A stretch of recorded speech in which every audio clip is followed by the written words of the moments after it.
So welcome to this session.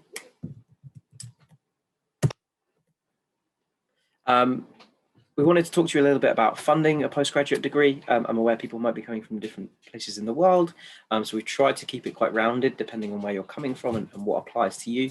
But we're going to start with the UK system. So if anyone is from the UK, this part is for you. There are a few ways to fund your postgraduate degree. There is a master's loan, which comes from the government and follows a very similar outset to an undergraduate student loan. Cool. There is a career development loan, which comes from banks and building societies. Yeah, perfect. Thank you. There is scholarships and sort of pockets of money that you can have access to from universities themselves or from external organisations and bodies like Fulbright. And there is also private funding and sponsorship. So, for example, it's not very common, but some people may find wealthy benefactors or people willing to sponsor them for certain reasons and things like that. So starting with the master's loan, the UK government introduced a loan for postgraduate degrees a few years ago, and this was to bring it in line and make education at postgraduate level a little bit more accessible for everyone, so that you could take a loan to fund your studies and go and study a postgraduate degree. This has kind of increased the number of people looking into postgraduate, which is really, really great, and sort of diversified the people coming into postgraduate study, which is really great and great for the UK. In terms of the postgraduate master's loan, if you're eligible for it, you'll receive £11,222 over the duration of your course. And this loan will go towards your living costs, your tuition fees, or both. However you would like to spend that money. If you have a little bit of money saved up, then you could put that towards your tuition fees and then use your loan to pay for your living costs. So there's a little bit more flexibility in terms of how you spend your money with a postgraduate loan. And this is paid in installments over the duration of your degree. And there's an example here. So if you're on a 1-year full-time course, you get 11,222 per year. If you're on a 4-year part-time course, you're eligible for £2,805 per year. So the amount is the same, but the installments will change. To get eligible for that, you have to be a UK or EU national and have settled status. And this means you have no restrictions on how long you can stay in the UK. You should normally be living and residing in England, and hopefully with your settled status, then you will be eligible for that. If you've been living in the UK for at least 3 years before the first day of the first academic year of your course, you should be eligible as well. So EU students without EU settlement scheme settled status are unfortunately no longer eligible for financial support from the student loans company. So this would essentially apply to people who've been in the UK for less than 3 years, or people who are coming straight to the UK from the EU. I apologise for the background noise. I've got a little puppy in the background that seems to want my attention. This is obviously also the case for international students. You're not eligible for the government loans. If you are eligible, you need to demonstrate that you're living in the UK to be eligible for funding.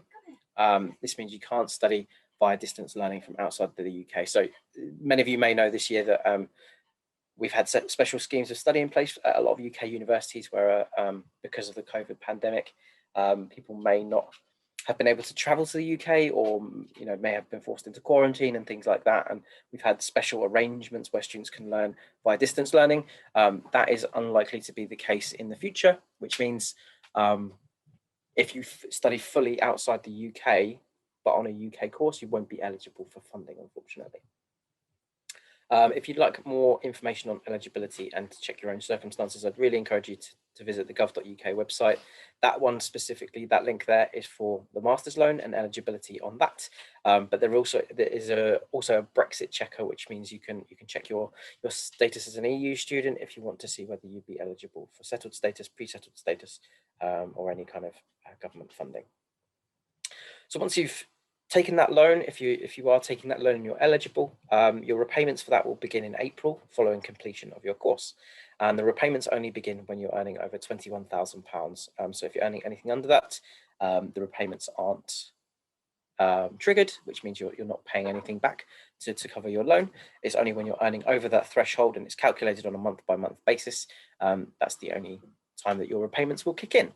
It's also worth noting that interest is applied to the loan from the first payment of the loan to you. So essentially, your interest is being applied onto your loan whilst you're studying, and that's at the rate of the retail price index, RPI, plus 3%. Again, there's another link there. I will share some of these in the chat when I finish this presentation, and we'll also share the recording with you afterwards, so you can check these links in more detail. So there's no need to write them down or anything like that, and we'll share them with you. The applications are made via the Government Gateway website. You can apply for 2021 entry now, I believe. And again, there's another link there that I'll share in the chat for you just afterwards. Moving on to scholarships. So scholarships are pots of money that universities make available for students to kind of support and help them with their financial means. These are just the number of scholarships we have. We are actually going through a review of our scholarships for 2021 and 2022 entry. So we may just be adjusting this provision slightly, but it's unlikely to change in too much. What we're trying to do is make it a bit more functional and make a little bit more money available to students so we can help more people. But we do have 3 postgraduate stationers bursaries, which are £2,000. We have a Robin Baker scholarship. We do have scholarships for home, EU and international students at postgraduate level. There's a British Fashion Council bursary, which would apply to the MA fashion degree that we have. We have the Postgrad Solutions study bursary, which is run by Postgrad Solutions, but Ravensbourne students are eligible to apply for it, and similar with the Chevening scholarship. Again, there's another link there that you can find all of the information about Ravensbourne's postgraduate scholarships. The one thing to note about scholarships is you'll need to apply for them, and generally you'll need to submit a small application. Obviously, we will already have your details, but you may need to submit supporting documents and things like that. And obviously you can work part-time to also fund your studies. And many students at Ravensbourne do this. We have a career service that will help with finding new employment or work part-time. And you can also apply to become a student ambassador at Ravensbourne as a postgraduate student. And it's really beneficial if we have postgraduate students working as student ambassadors, because it means we have a slightly more diverse student body in terms of our ambassadorship. And you get paid the London living wage, which I think at the moment is £10.75 an hour. That will be going up fairly soon when the living wage goes up. And I guess what we're very fortunate to be is within our location in North Greenwich. We are surrounded by lots of local businesses and the O2 Arena, which employs about 10,000 people a year. Some of them students, not all students, but lots of opportunities for part-time work and supporting your studies financially through your own means. Tuition fees for September 2021 entry for the UK, £10,000 and £400. That's for all of our postgraduate courses, except craft editing. If you're an international or an EU student, it's £17,000 for the master's courses or the MDes courses, and £16,500 for the MArch architecture course. If you want to do MFA craft editing, which is really popular this year, it's £9,750, and that's for UK, EU and international. And if you happen to be a Ravensbourne graduate watching today, then you are eligible for a 20% fee discount. Again, a few more links where you can find out more. There's the gov.uk website, which will take you to all the information about student finance. Money saving expert is a man called Martin Lewis, who's a very good social commentator and talks a lot about student finance and the benefits of going to university and getting that degree and taking those loans out. The British Council will have more information on scholarships as an international student and general kind of advice and guidance on coming to a new country to study. And Prospect is a really great website for potential other scholarships, information about sort of student life and job prospects after university as well. That's pretty much it for me. It's very, very whistle stop at this stage. It's very introductory, so apologies if we're not going into too much detail, but I'm just going to hand over to my colleague Kate, who's going to talk to you a little bit about accommodation and support.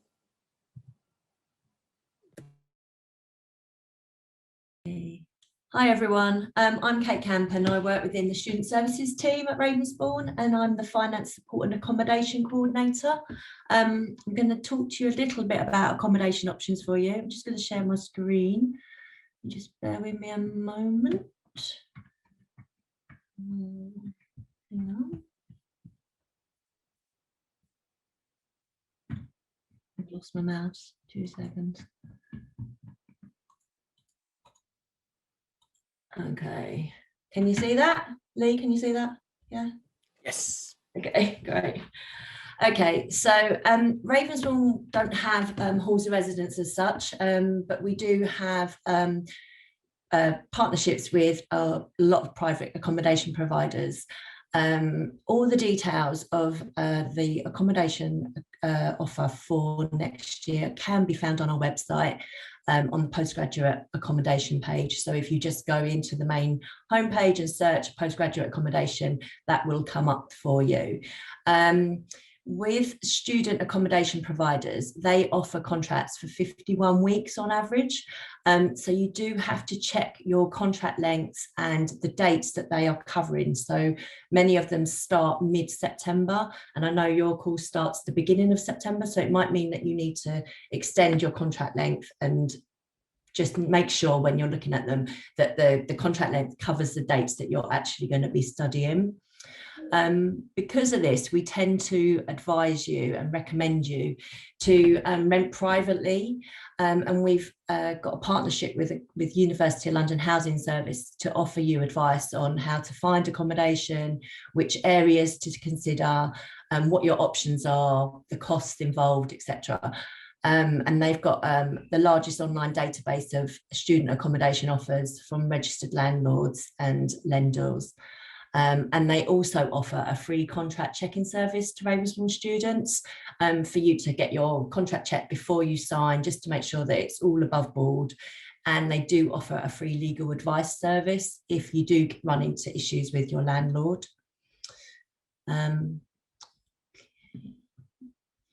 If you're considering booking with student accommodation, then please read the terms and conditions of your contract. I'm just going to make that smaller. So check the terms and conditions, check what the cancellation policies are, so that you know your liability before you sign. Because your contract is with the provider and not with Ravensbourne, you need to book your rooms directly with them, and we can't book them for you. Some of the providers are offering more flexible contract start dates and other incentives following the COVID pandemic, just to help you make your accommodation choices. So it's worth checking them all out and speaking to them all directly to see what's on offer this year. And as I say, the tenancy agreement is with the provider and not with us. So please do read the terms and conditions of the contract. Check the cancellation policy, make sure you know what you're signing, and also make sure that your contract dates meet your course dates. And this does require sometimes for you to extend the length of your contract, and you need to negotiate that directly with the provider. Okay, so I don't know if anyone's got any questions now. I'm happy to answer questions. Otherwise, if you think of anything later, you can contact us at accommodation@rave.ac.uk, and we could give you some further information. But all the providers are offered available, and all their contact details are available online on our website. I don't know if anyone's got any questions. Quite welcome to answer a few now if anyone's got anything. Thanks, Kate. Would you be able to just pop any of those kind of really important links in the chat? Okay, hang on 2 seconds. Oops. I can put the, so this is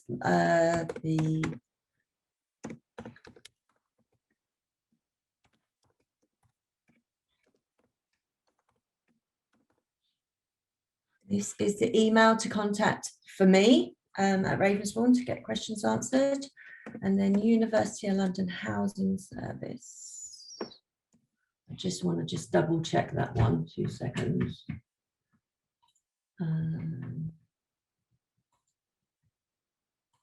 Just double check that.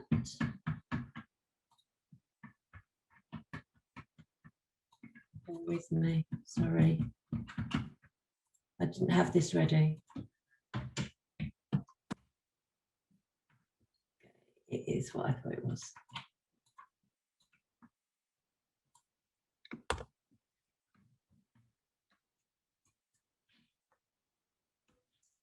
So University of London Housing, this is the email address for the website address for them. We pay them to support our students in finding private accommodation. So please utilise that website. There's loads of advice on private rentals and where to look, etc. on there. And it is the safest way of renting that we found for our students. But yeah. Other questions? Thanks, Kate. There's a question from Devyani about scholarships available for international students. So we have, at the moment, we have 5 international student scholarships for postgraduate studies, all worth £2,500 each. They are based on an application, so you would need to have submitted an application to Ravensbourne, and you will also need to have had an offer made and then accepted that offer to be eligible to apply, and then you would need to apply to it. Generally, the criteria is we're looking for gifted and talented students. We're either looking for students with an outstanding portfolio or students that will greatly benefit the university in an outstanding way. So if you think that applies to you, then obviously apply for those scholarships. And the first link that I posted in the chat contains a lot more information about the postgraduate scholarships and how to apply and where to apply. Design communication MA is about design and communication, of course. We have like these two, like the design is actually about originality, like how a message is formatted, and communication is about the information, obviously, yeah. That serves a kind of the function, like to transmit and perceive meaning. And the design nowadays is quite in a field of tension to create originality on one side, and on the other side serve a goal and a specific function. And so it's always about like challenging actually the limits like of previous existing like information systems.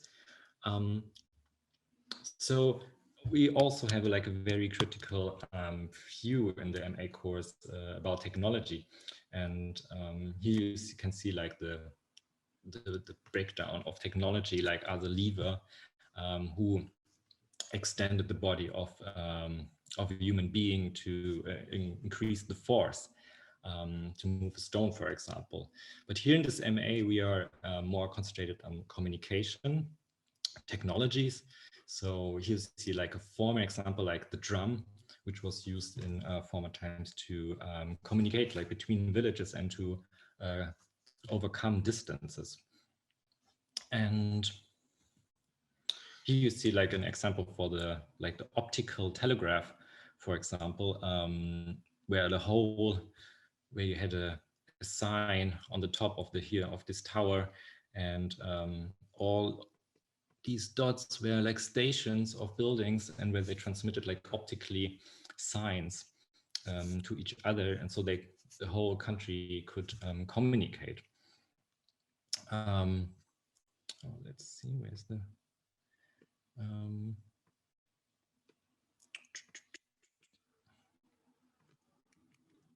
yeah, so for example, like here the whole alphabet could be communicated like by different shapes and positions and transformations of these wood bars.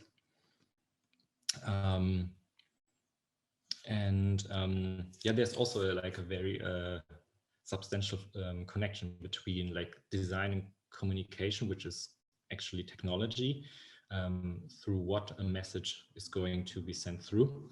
And we think that I think as a course leader that the technology has a remarkable influence on the communication part and also on the design part. So like, for example, here we have the Broadnet pen, and through the Broadnet pen letters were written, and there was always like a causality like within the Broadnet pen. So if it was used all the time the same way, it informed like the shapes of the letters and text, and which means this actually created like coherence within the type system, and it also shapes our, like from design perspective, our sense for aesthetic, like what is beautiful, for example, and like the designer has to become aware, like how does it change like the tools. Like for example, like here this digital type is only devoted to be recognized by a machine, yeah. So it's mainly used like on credit cards, and so the shapes are devoted to serve a particular goal, which we now like would sense like as digital or yeah, like machine language kind of connotations. So here we have a kind of like the evolution of a sign coming from a pictorial here from a pictorial bull and went through an A, yeah. So this is like nowadays the shape, how it was transformed through the time. And it's quite interesting because like nowadays we are actually shifting like from the letter back to a kind of a pictorial approach, like for example through emoticons that I'm going to mention like in a few minutes. So the rule set actually like from the pen, for example, the broken pen informs like a whole writing system. So it becomes you have like one shape and then you have like another adaptation, as you can see here, like one tree, and here are second trees, and then it forms like a whole writing system depending on the tool. So in these tools, you can also namely call them formats. It's kind of like an algorithm, and these formats are like ubiquitous, like all the time. We are working like every day with these, and they're quite invisible. But for example, MP3, without MP3, like the whole like sharing culture of music, YouTube, or for example, wouldn't exist. It would be just not possible, because like this format is the algorithm to decrease the file size, because the data amount of data is limited always.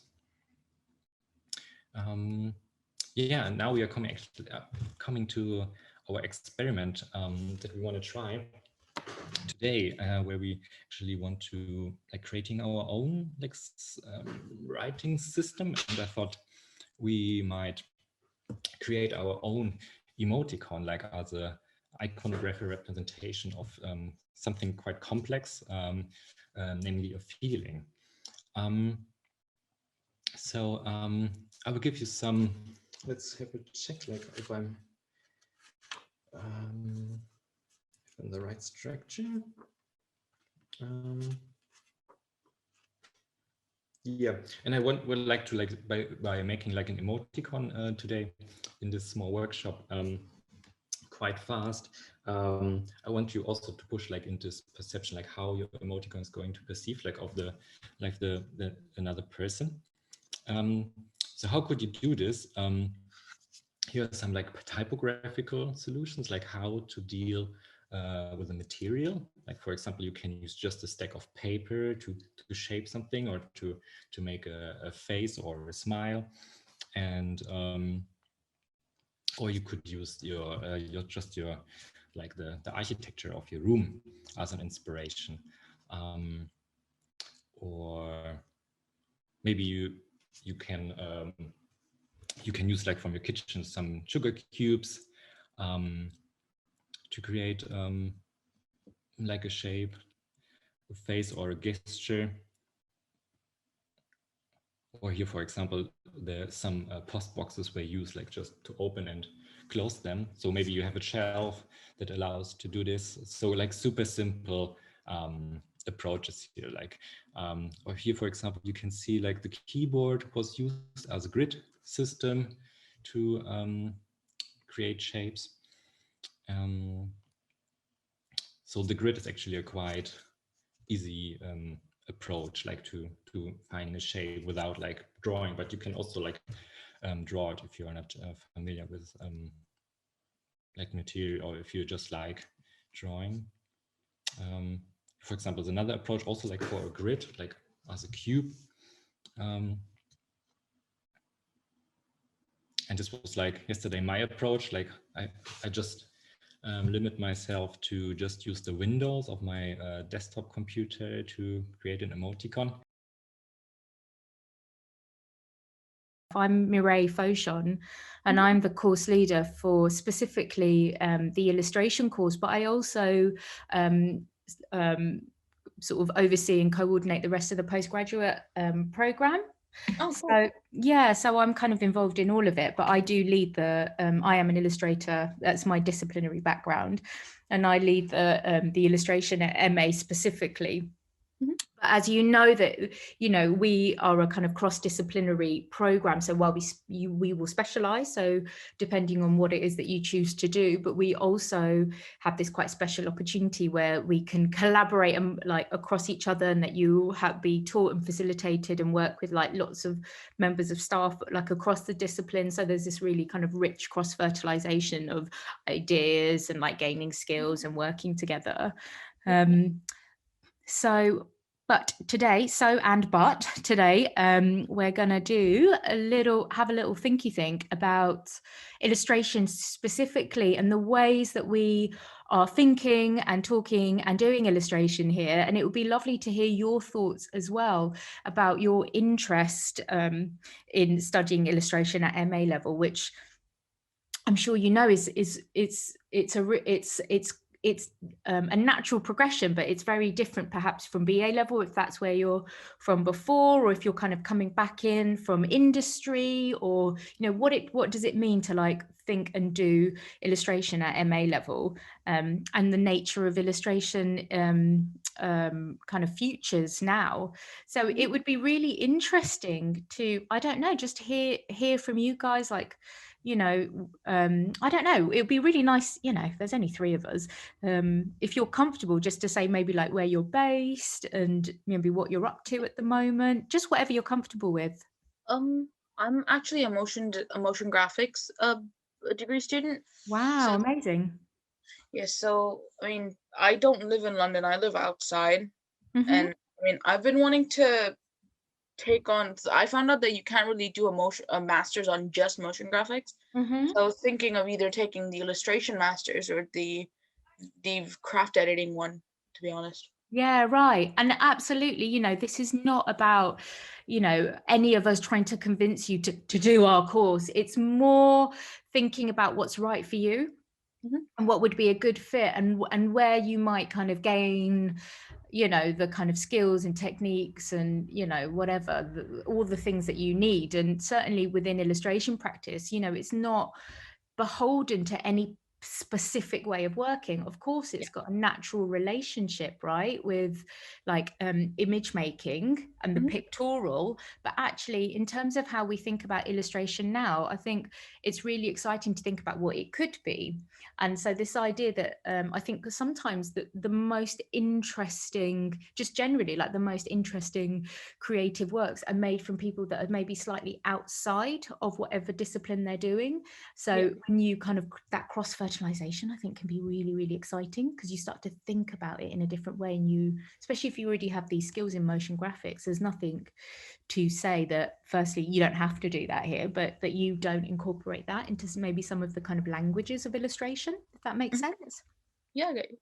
And Tamara, no pressure, but if you are comfortable just to like voice out or just put in the chat or whatever and just say where you're from or anything, please feel welcome. Okay, hello, can you hear me? Yeah. I graduated last year from BA Animation at Ravensbourne. Oh, great. Cool. So I was just curious to see. I mean, I like the idea of maybe studying MA in the future. So I was curious to listen to come to this talk and have a listen. Yeah, of course. And like, welcome. So you're already a bit familiar with more than a bit familiar with Ravensbourne. So yeah, absolutely. Yeah. So I mean, without maybe further ado, and it's really nice to hear both your voices.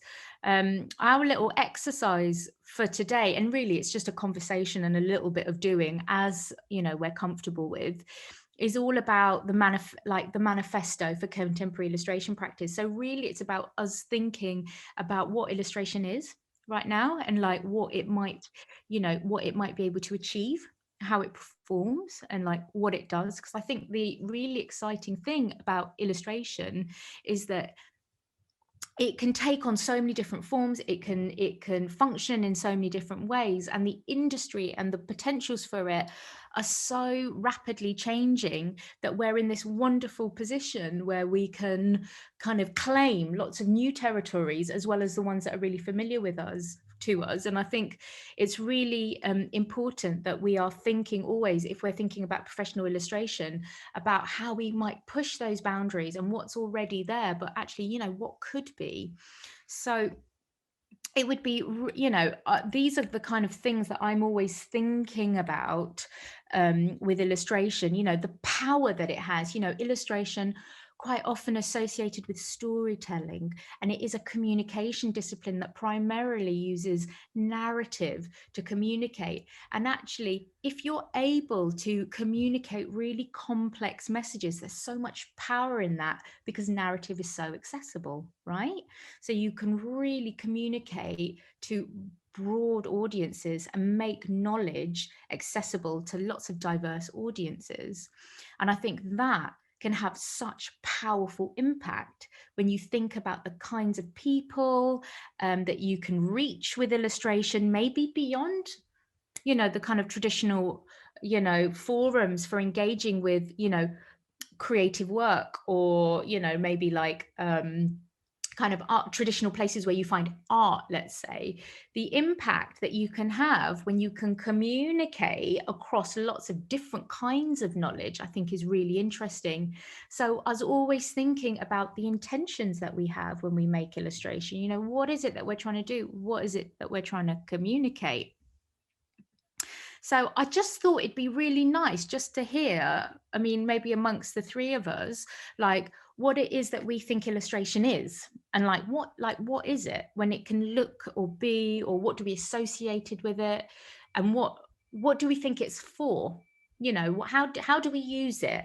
What can it actually do? So it'd be really good just to have your thoughts about this, just absolutely anything that comes to mind about what you think illustration is.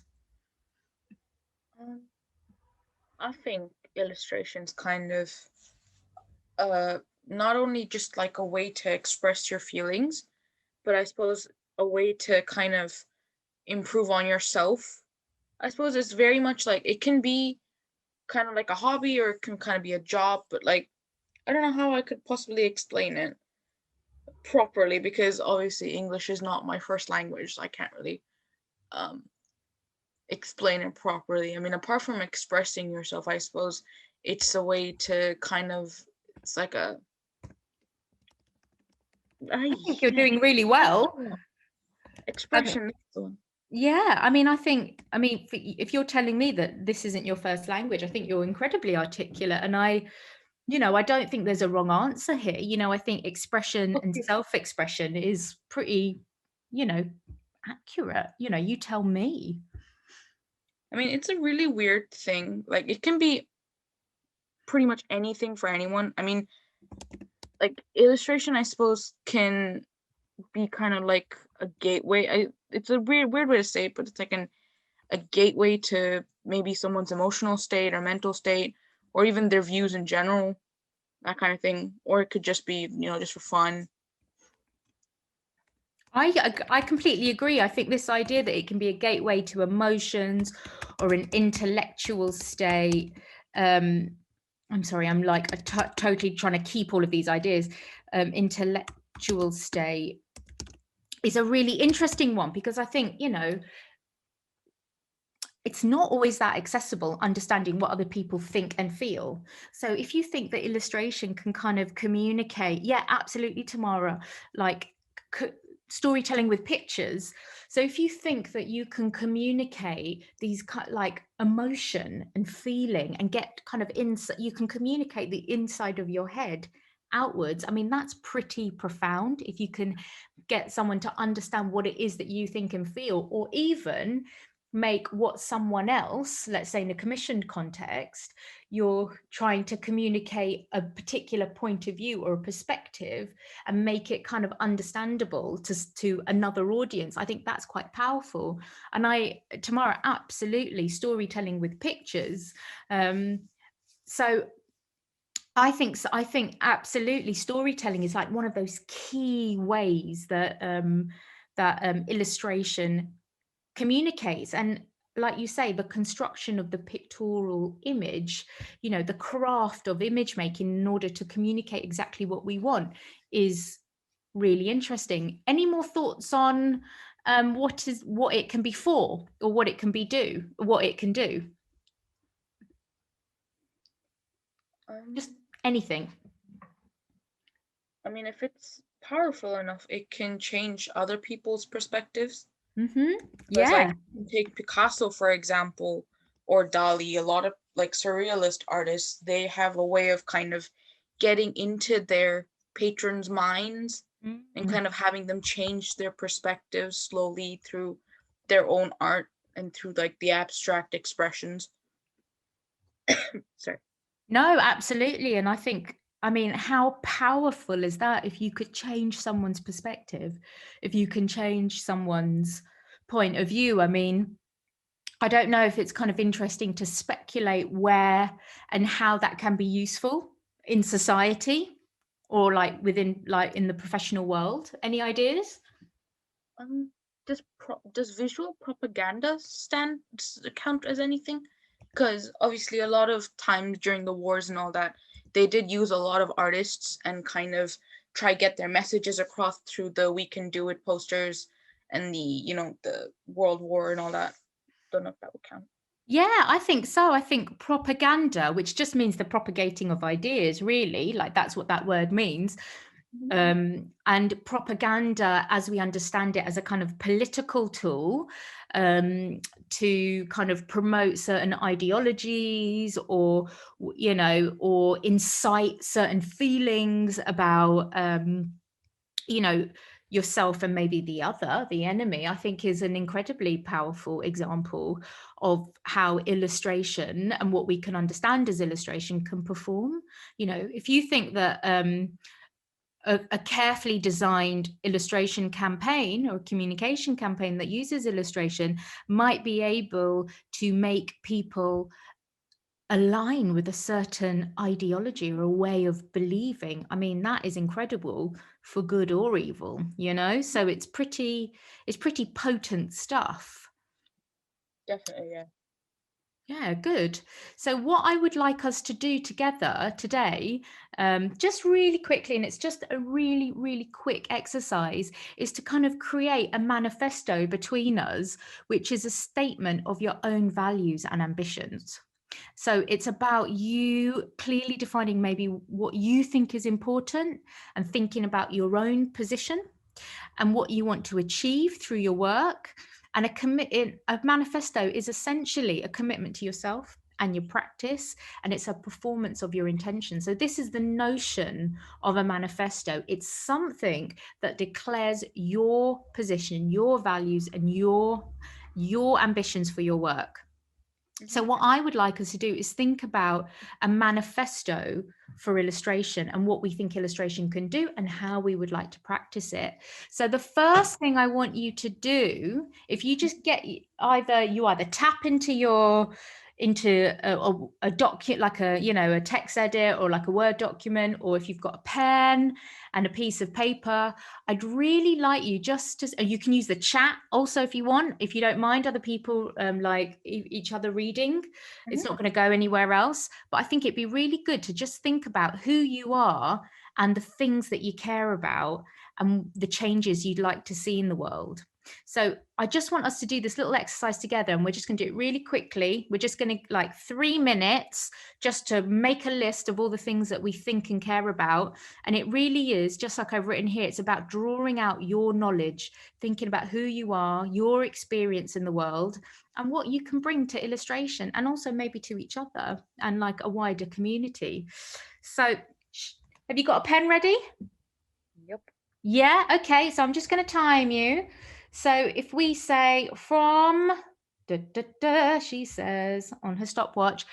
Okay, so I'm going to give you 3 minutes and you're going to write down everything you can do well, everything that you care about, all the causes that matter to you, and all the changes you'd like to see in the world. So go. So when I say all the things you can do well, I mean creatively. Can you cook? Are you a great friend? Are you a brilliant listener? Are you fantastic at macrame? You know, are you someone who can run miles? Have you got great stamina? You know, what is it that you, the wholeness of you can do really well? Are you a fantastic drawer? You know, have you got incredible, I don't know, InDesign skills? You know, motion graphics, we've already heard, we have a specialist here. Everything you can do well. And then it's like those things that you care about. And again, it might be things within the arts. You know, I really care about a certain kind of genre, or, you know, but it might also be that, you know, I really care about politics, or I really care about, I don't know, women's rights, or, you know, the plight of single mothers, or I really care about, I don't know, my environment, you know, I really care about animals, whatever, what matters to you. And then all the changes that you'd like to see in the world. You know, if we think about impact, just like we were talking before about illustration, you know, what kind of changes would you like to see? Do you wish that things were just, I don't know, just everyone had a little bit more money and it was a bit more equal, you know? Or would you love it to be, I don't know, a little bit less busy on the streets, you know, more bikes, less cars, just whatever. And nothing, and this is just for you, you don't really have to share this with anyone. So, you know, I'm not going to make this bit kind of public in any way. And actually, all of this content is just for us. So don't feel shy about, be honest with yourself. What is it that you really care about? Nothing is too important or too, you know, insignificant. So what I'd like you to do, and this is just, again, really low risk, really fun. No one's going to do anything right or wrong. But I'd love you to think about maybe some of the things that we've spoken about illustration, you know, and those things that we think it can do, you know, visual storytelling, that it can change people's minds. You know, it's really powerful. It can make people believe things or align with feelings and intentions, as well as maybe some of the things about yourself, like your identity, your values, your beliefs. And I just want you to create one outcome, one illustrative outcome that describes a statement about what you'd like to achieve with your creative practice in your ideal world. So your illustrative outcome could be any of these things. It could be an image, it could be a drawing, a diagram, a photograph. It can be something you make or something that you've found. You know, it could be a film clip, a GIF, a bit of a moving image. You know, who says that illustration is always visual? Maybe, you know, can you illustrate an idea with sound, or is it, you know, text-based? Is it text and image? Is it audio visual? So absolutely anything, and use what you've got to hand and what is quick. And I've just put together just a few images just to whet your appetite of different ways that this might be interpreted and different examples of manifestos. So you've got Grace and Perry here, and you've got, you know, text, image, it's drawing, you know, and he's got his statements about, you know, what he, you know, it's a manifesto about contemporary art. So it might be something that looks like this, and it's just really quick, and you just draw it down on the back of an envelope or whatever you've got lying down. It might be, you know, set tight. This is the Guerrilla Girls, you know, make lots of, you know, they've been working for decades and decades looking at the inequalities gender in the art world. So, you know, you could think about this. You could think about the appropriation of imagery, using found imagery, using slogans, using set text, whatever you feel comfortable with.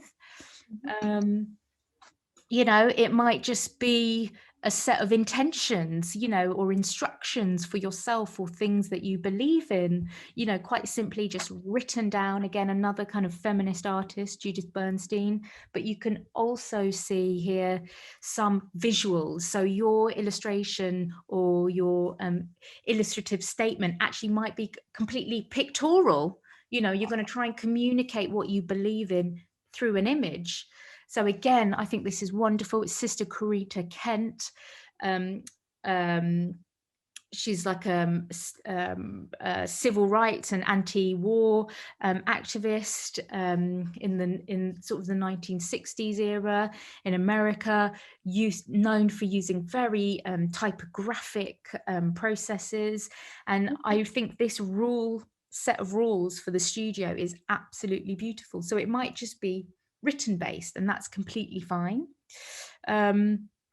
This is a manifesto by a contemporary illustrator, Alexandra Biltso. Oh, hello. Hi, Jordan. This is a manifesto that she has on her website that just helps to explain her practice and her beliefs about her practice. So you can see the collage that she's made and some of her rules for her practice. So, you know, she does a lot of work with taste, and taste as an illustrative principle. So you can see here, think with your hands, lick your plate clean, no reason, no need to exist for action. Every moment contains an opportunity for aesthetic orchestration or appreciation. So I think, you know, you can think really creatively about what you want your manifesto or your illustrative statement to say. You've got Erin Annika that makes loads of incredible work about women of colour and people of colour, and, you know, their place and equal opportunities. So you might think about how you want to create a visual that is just pictorial here. Text and image using a poster format. Text-based, type as art. You know, it might be a beautiful slogan. So we have here some work by John Halls, who's like does a lot of work with activism and the environment, and his work, his illustration practice is very much drawn, but it is an act of activism as well. On the launch of the new luxury brand management MA, starting next year. So for the next intake, we decided to focus on luxury brands more. So this year we have a master, which is currently going on in design and innovation, where I teach fashion management. We've looked at different aspects of fashion management, and also within that class, we looked at how luxury brands behave differently from other brands, from normal fashion brands. Ideally, this year, we decided to focus on luxury brand management because we've seen a growing interest from our students. And I think that's because of a few reasons, but mainly because we're looking at luxury brands have the ability to participate to circular economy more than fast fashion. So that's a starting point. Ideally, there is a general trend towards abandoning fast fashion for adopting business models that would foster a more circular economy, and therefore luxury brands do fall into the category of being able to foster a circular economy and being resold and have a secondary market. And so there is a lot of interest in the behavior of luxury brands, because they do behave slightly different than fast fashion, not slightly, very differently than fast fashion. For starters, we know that luxury brands apply different marketing strategies, and therefore build brands that are based on a much stronger intangible value. Therefore, luxury brands tend to have to reach a larger audience than the audience that actually buy into the brand. And in doing so, they need to create a dream rather than rather than create a positioning and therefore a unique selling proposition, as we say in traditional marketing. So luxury brands tend to create a dream rather than a positioning. They tend to be unique rather than position themselves in competition with other brands. So they don't seek competition, they tend to seek what we call their uniqueness and to build a dream for their customers. So that's the main difference with luxury brands. There is a lot of talk about what is luxury and to differentiate that from brands that can be upper premium. So that's another aspect that we're going to be looking at during the masters. What is the difference between these upper premium brands and the true luxury brands? There is a lot of different behaviors in luxury brands, such as, for example, pricing. Luxury brands tend to price themselves at a higher peg mark, and therefore also from then on they tend to grow their price year over year of their main products. This doesn't happen generally in fast fashion, which behaves very differently.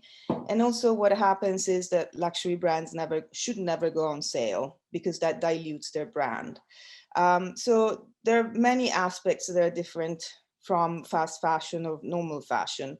But what I'd like to do today is take you through a small presentation to give you an idea of how big is the luxury market.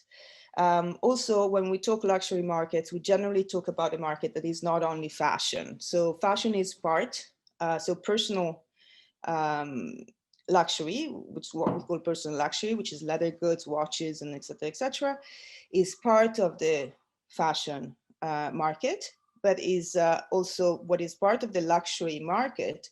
Indeed, is the top segment of many other industries. So I'm going to share my screen shortly and show you, give you an idea of the market size, so that we can then look also at the different segments that appear in the luxury market. Right. So let's look at the global market.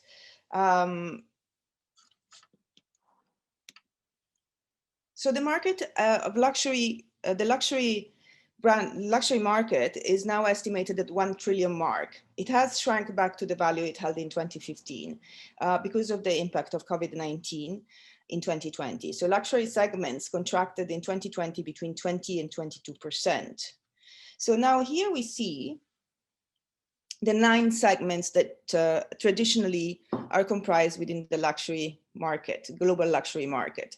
So we have personal luxury goods, luxury cars, luxury hospitality, fine wine and spirits, gourmet foods and fine dining, high-end furniture and houseware, fine art, private jets, and luxury cruises. So we've seen that some of these segments have reacted better than others for the pandemic that has hit us last year. Well, obviously the most hit were the luxury hospitality and luxury cruises, but the least hit were the luxury cars and the yachts and the high-end furniture and the gourmet foods, which sort of and fine, the gourmet foods that have showed quite resilience, quite a good resilience. So out of the 9 segments of luxury, so luxury cars dominated the market and declined the least, so only about 8 to 10%, showing a great resilience. So the market size is about 503 billion at the moment, dollars. The luxury experience is the ones that hospitality, cruises, and fine dining were the one affected the most, and they're probably the least expected to bounce back. So they were at minus 56%. The reason why this sector was particularly affected, we all know, is that we couldn't travel. And the fact that we couldn't travel also impacted greatly the retail side of luxury goods. Because a lot of luxury brands were relying on tourists to buy in their main shops in Europe and America. But with traveling coming to an halt, we've seen that the luxury brands have had to find new ways of exploiting omni-channels rather than retail as the traditional way. So experience-based luxury goods, fine arts, private jet, yachts, fine wine, and gourmet foods were resilient, were showing a lot of resilience and only declining at -10%. So the personal luxury goods, which is where the luxury fashion is included, it was severely impacted. But out of all the regions that we're going to be looking at, China is the only one that ended the year positively, growing by 45% to reach about 44 billion euros. And that's thanks to, after the halting of traveling, thanks to the local consumption. So the Chinese market has shifted quite quickly to buying within their borders rather than during their travels. Middle East has also had a shorter lockdown, and so has been affected as well by reputation of spending. Unfortunately, we don't have actually real data coming out of the Middle East at the moment. Europe has suffered a lot from the interruption of travel and shrunk about 36% to about 57 billion euros. America suffered less because it has a strong internal market. So that declined about 27% to reach about 62 billion euros. Japan shrank 24% and Australia about 21%. So what has happened during this period is that a lot of brands have suffered, but luxury brands, in fact, have shown quite a lot of resilience because they focus themselves on sort of enhancing the possibility for customers to buy locally. So regional buys have reached 80 to 85%. And that's a trend that we're expecting to stabilize around 65 to 70%. So a lot more people will be buying at home. And in that, especially in China. China is an extremely important market for luxury brands because it's the market that at the moment has the full traction for luxury brands. Also, what happened in China over the last few years that they cut down on lower import taxes, and the luxury brands, in order to foster the market within China, have tried really hard to harmonize prices. So while before it was very difficult, also the difference between buying locally in China and buying in Europe was about 40% of the price. Now it's down to about 20%. Therefore, from the Chinese local customer point of view, it is easier to buy at home, or the difference in price, let's say, is not too much and justifies buying at home. So traditionally, luxury brands have been very shy of being online because one of the characteristics of luxury brands is that they love to control their retail very tightly, and especially they love to control the experience that the customers have while purchasing their products. And that makes it so that luxury brands tend to have a very little presence online and to drive their customers to their retail stores where they can fully control the experience of buying a luxury product. Now, because of the pandemic, we've seen that every brand has tried to exploit their omni-channel and therefore to accelerate their online presence. And this is a bit of a prickly issue for luxury brands because considering that they haven't been present very much or very strongly before, and selling online was something that luxury brands were always shy of. How much as to date, Chanel doesn't sell online, is refusing to sell online. And therefore, if you wanted to buy anything from Chanel, you could only buy it second-hand at this stage, or in a place where a shop is open and there is no lockdown. So we've seen, considering that, we've seen online sales for luxury going up a lot. So the share of purchases made online almost doubled from 12% to 23%. So we know from 2019 to 2020. So we know that in 2019, about 33 billion euros were spent online for luxury, while in 2020 it was about 49 billion euros. So there is a lot of traction of the online selling channel rather than brick and mortar. So for now, we're expecting a zero growth in number of stores operated by luxury brands and a possible decline in footprint. Therefore, we see that online is the only way that luxury brands can access their customers. And also we've seen a huge rise in the market for luxury, secondhand luxury goods. So that has raised about 9% to 28 billion euros. And that's a trend that is going to continue for quite a long time. We know that platforms such as Vestiaire Collectif have been invested by large luxury groups such as Kering, for example, the owner of Gucci, that has invested, that has bought a 5% of Vestiaire Collectif very recently, about 3 weeks ago. So they definitely want to have a seat at the table of what happens in the second-hand luxury market. Now, the online market for luxury, because it's new, has created a bit of a commerce, of a war, right?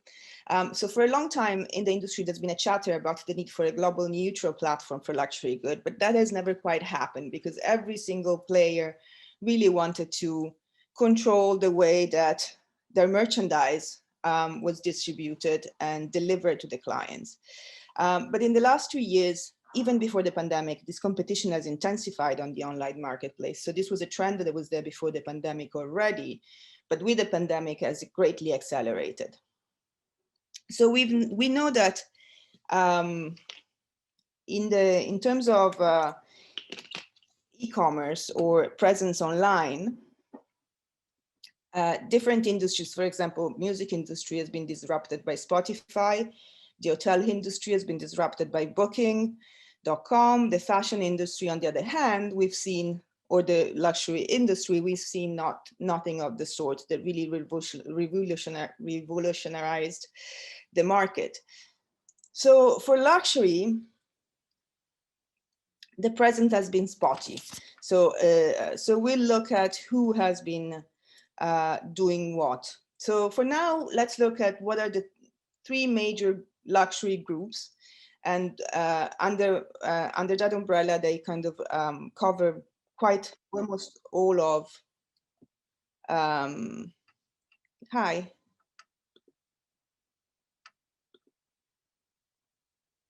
Oh, okay. Sorry.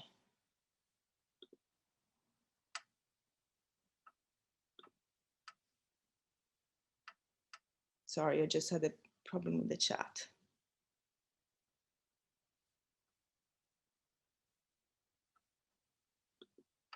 Right. Okay, let me go back to the slide.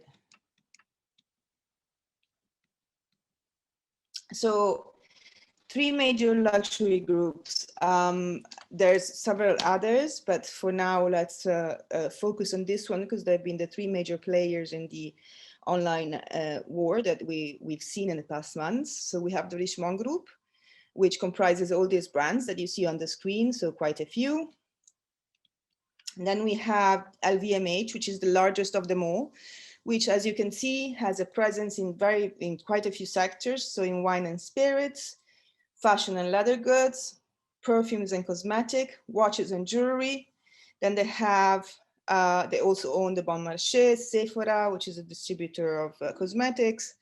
They own cruises, Starboard Cruise, and also they have a cafe and patisserie in Milan called Cova, which is a very traditional place where the Milanese would go. They have the Belmond hotels, the Cheval Blanc Hotel. They have luxury yachts, and also they have luxury bicycles. So they've kind of have a presence in many of the 9 segments that we looked at the beginning, right? And this is by far the largest luxury group. And then we have, so the LVMH is the Arnault family, and then we have the Pinault family with Kering. The group is called Kering, who owns Gucci, Saint Laurent, Boucheron, Bottega Veneta, Balenciaga, Alexander McQueen, Brioni, Girard Perregaux, Jean Richard, Quelline, Pomellato, Dodo, and Ulysse Nardin. So also quite a good number of brands. The reason why we're looking at this 3 major group is because at the moment, we want to look at what happens in the online marketplace for luxury. So there has been quite a flurry of activity to find a common place where to present the luxury products online. So the two major players in that area for luxury have been Farfetch and Yoox Net-a-Porter. So in November 2020, we know that Richemont and Alibaba both together invested about 1.1 million, not about, but exactly $1.1 million in Farfetch, and 300 million each was in Farfetch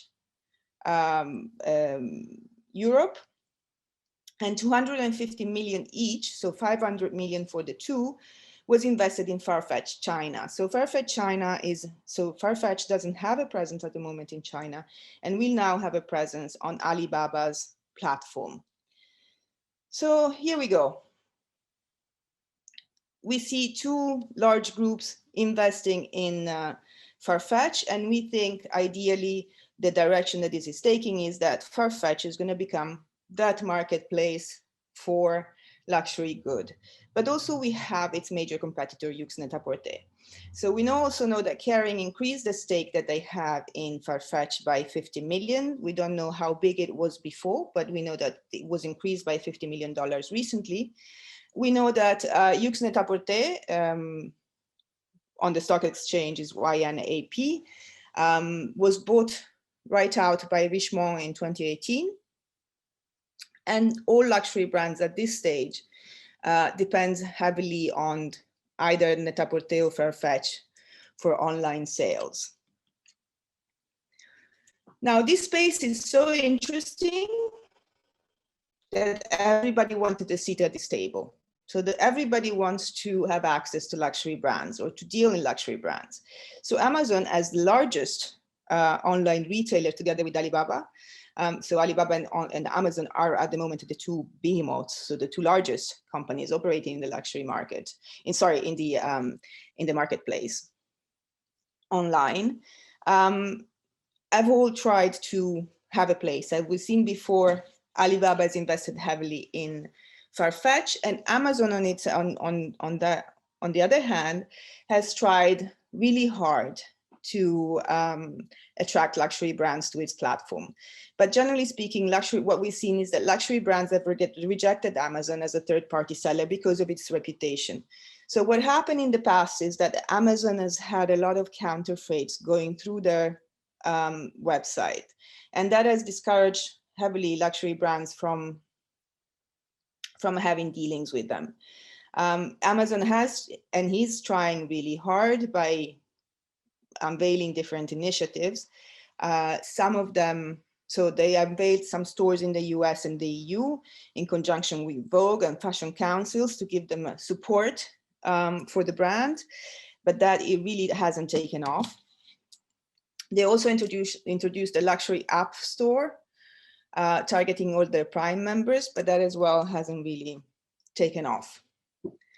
Alibaba, on the other hand, has unveiled a luxury pavilion, and because Alibaba has its major market in China, and the Chinese market is very, very difficult to enter for all luxury brands, although they have all made it, but they've had to find ways and partners to help them do that. Alibaba has unveiled the luxury pavilion, which on the other hand has been quite successful. So it's a subscription-only website only for luxury products. On the other hand, Amazon in this war, trying to fight Alibaba on this luxury brand space, has hired Sally Singer, who was Vogue former digital director and head of fashion. So the two largest online retailers are heading head-to-head to war over luxury. We know that Amazon is unlikely to take over because LVMH, the biggest luxury group, has publicly rejected collaboration with them because of their reputation. On the other hand, LVMH has founded and set up 24 Sèvres in 2017. 24 Sèvres is a website selling luxury items, and especially all LVMH brands, that had an arrangement to start with Dior and Celine, that are brands belonging to LVMH. But that website really never took off because people already had their mindset to Farfetch and Net-a-Porter. LVMH has also invested in List in 2018, and we know that the total investment raised was between 67 and 134 million, but we don't know exactly how much. Now, all this interest in the luxury space has kind of made the market really sort of bubbly. And therefore what happened was that in January 2021, Mytheresa, a Munich-based e-commerce site that is sort of broadly competitor to Farfetch and Yoox Net-a-Porter, has been presented on the stock exchange. So the 15.6 million shares that were offered onto the stock exchange on their opening day raised about $407 million. We know that the starting valuation was 2.3 billion for the whole company, and the surge on the first day of trading got the price, the overall price of Mytheresa to 3 billion. So the share price has increased from initial $16 per share to about $36 by the end of the first day of trading. So this gives you a measure of how much interest there is in this online luxury space. We also know that most of these companies, Farfetch has only last couple of weeks ago or 10 days ago announced that they're actually turning a profit this year. It's the first year since they've started. And Mytheresa, on the other hand, and Yoox Net-a-Porter actually is not turning a profit yet. So it was reporting an operating loss in 2020. So this information that Farfetch is not yet profitable has been sort of last week or 10 days ago when the Farfetch results were out. It's not up to date at the moment. So it is now profitable for Farfetch. But we know the Mytheresa, for example, that was owned by the Neiman Marcus group, which went bankrupt in 2020, was the only profitable online retailer that came to the market and to the New York Stock Exchange. So Mytheresa has always been profitable, with a net sale of about 450 million in the last fiscal year. So they have a presence in Europe where they expect about a 20 to 25% growth. But the 60% of the revenue is based on Europe as a brand recognition. In US and Asia, it's very low. So they're planning to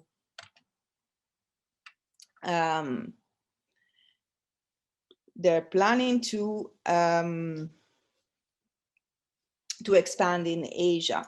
So this is just a little taster to give you an idea of what is happening in the luxury market, and to give you an idea how important it is for luxury brands to actually conquer a place online. So this is the postgraduate course, and this is the social MDes. And it's worth, the social innovation MDes, it's worth saying also that we're part of the Institute for Creativity and Technology, and which is part of Ravensbourne University. And it's a new institute which is really focused on this relationship between creativity and technology and how these two areas work together. And of course, you can't separate the social or the environmental from all the big changes that are happening in the world of technology and in the world of creativity. Because how to bring those two areas together, but with a wider impact on society. We have events, and I'm just wanted to talk you through some of these events.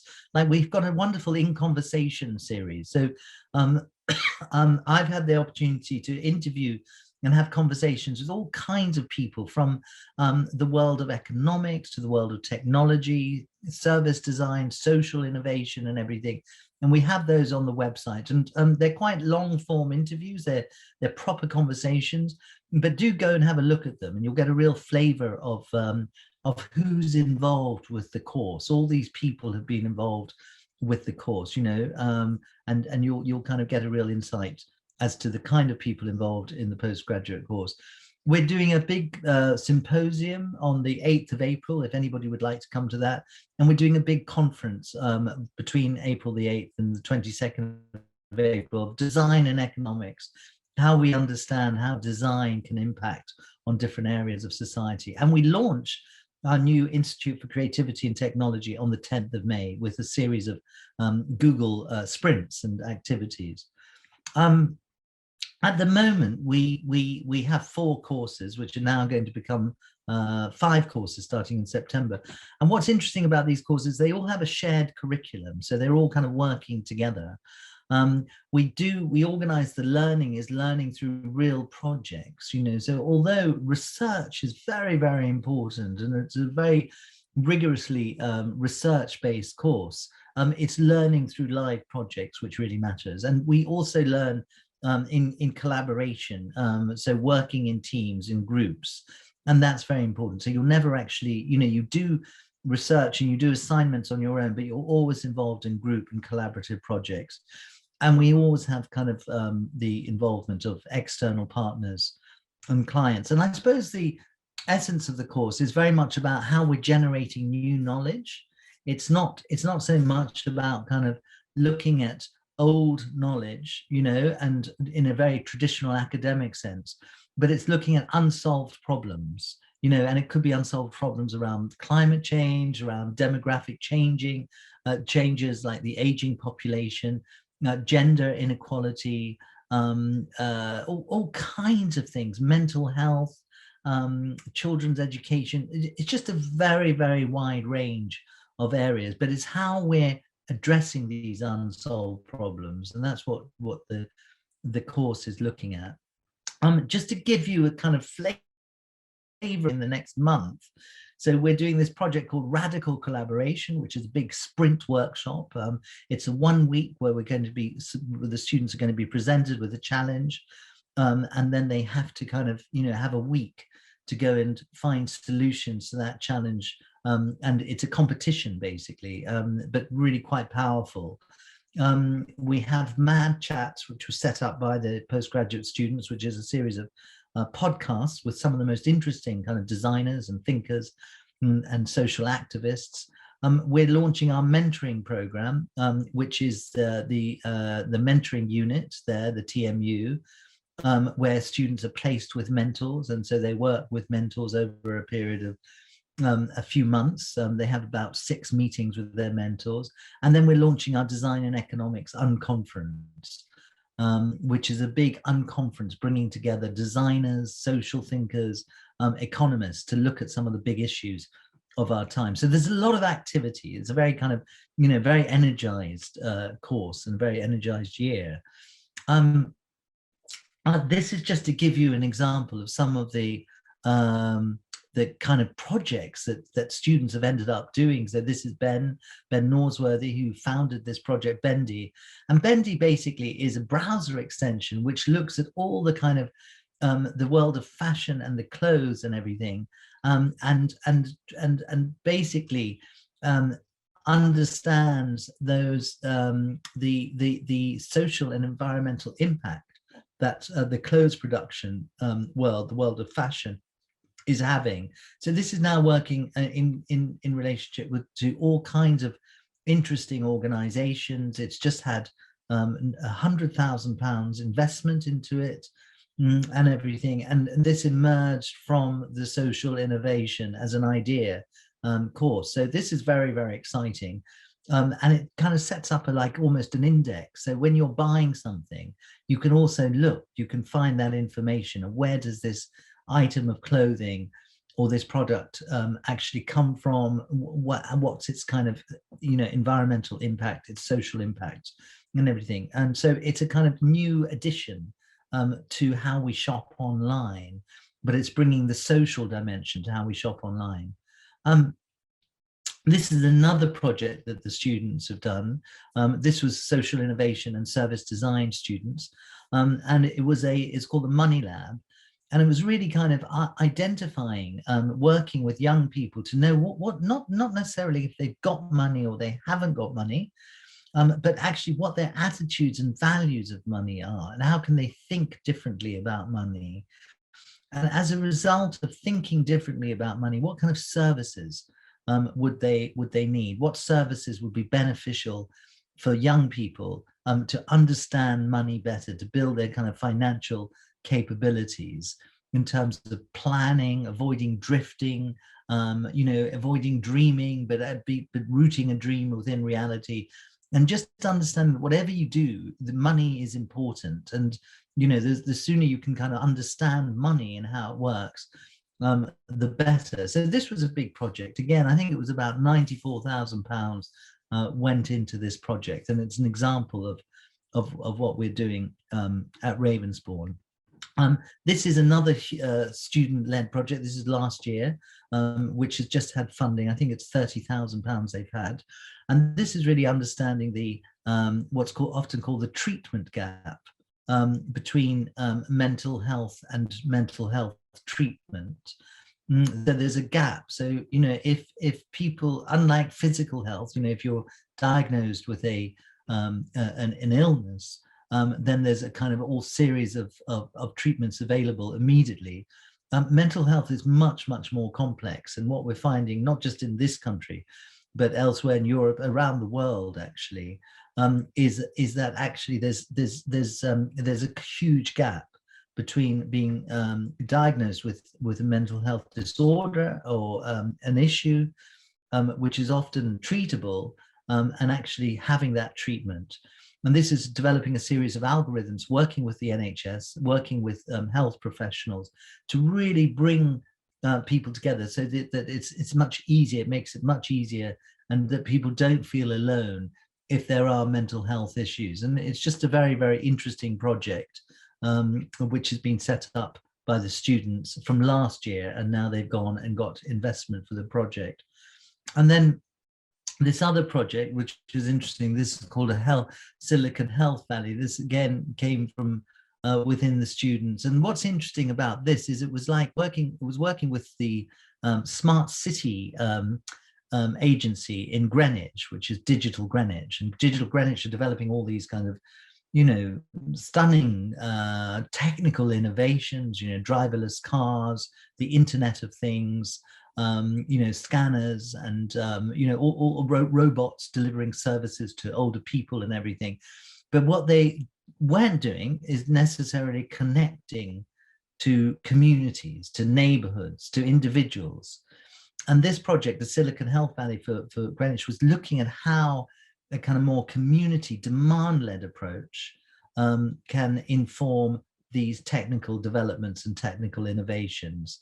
So so often technical innovation, whether it's an artificial intelligence, whatever, is coming from the top. It's a top-down thing, and it cascades through society.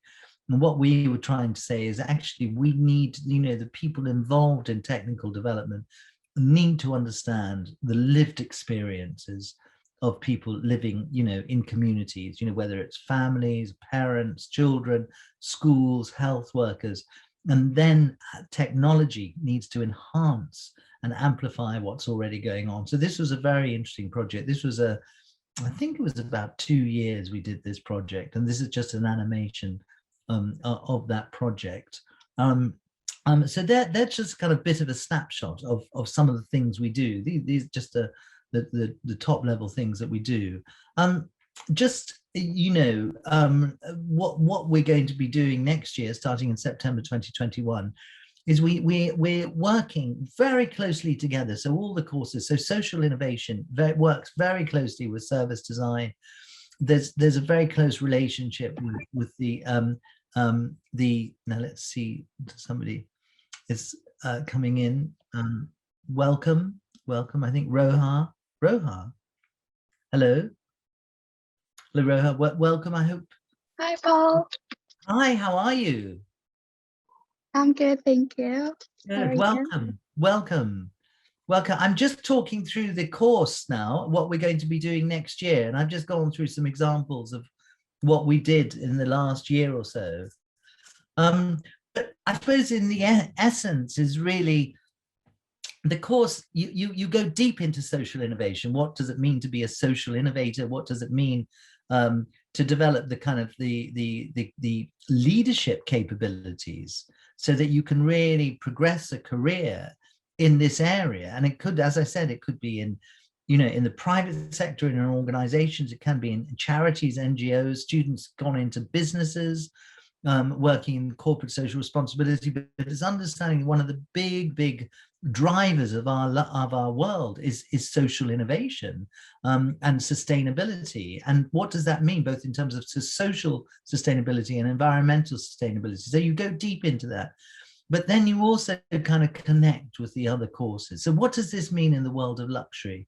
How can you find different ways of visualizing social innovation through design, communications? How can you tell stories and use storytelling techniques through illustration? And then how can, you know, new services emerge? And it's very much this feeling that these things of technology, of creativity, of people coming together, but working together more in a kind of collective intelligence way, brings about solutions. We know we're able to connect now to each other, not just in the, you know, where we are in our neighborhoods, but across the world in ways we've never done before. So why can't we use that? And how do we use that to really come up with really powerful solutions to some of the world's biggest problems? And so that kind of idea of collective intelligence and, you know, using technology, building communities and making things happen is very, very much at the heart of what we do, of the course. Let me just go to the next slide. And at the, you know, there are principles. The principles change because what we do is we work with the students to look at the principles of each year and to really define those principles that we would like to use to kind of shape the course. But for the last few years, we've always landed on these, you know, principles. The principle of value, that it's all about emphasizing the value of design thinking as a problem-solving methodology. You know, so we're looking at how we can problem solve through a design thinking way. Immersion, how we can really immerse ourselves in projects. We're not just in the library or, like, you know, standing back and not involving ourselves. We're, you know, it's deep sea diving. Bringing different perspectives to the course, you know, so we're bringing global perspectives, we're bringing diverse perspectives, we're capturing diverse voices in the course, and that's what we're bringing in. The diversity, the global perspectives, diverse voices is so important. It's not just kind of European or Eurocentric approach to social innovation, because most interesting social innovations are actually happening elsewhere. You know, and this whole idea of frugal innovation, you know, like how, you know, with nothing, with no resource, no materials, no money, how great innovations can come about. And I won't go through the examples now, but there are so many interesting examples of how that can happen in different parts of the world. And then ultimately it's a mindset, you know, how are we creating really individual and influential individuals who've got a kind of leadership mindset, who kind of want to do things. And Roha, you'll know all about that. So you know, but that idea of a mindset and a leadership mindset for making change happen is a very important part of the course. And just to kind of like you know, I don't know why it's important. And you know, social innovation now is important at a governmental level, it's important at a business level, it's important across different areas of society.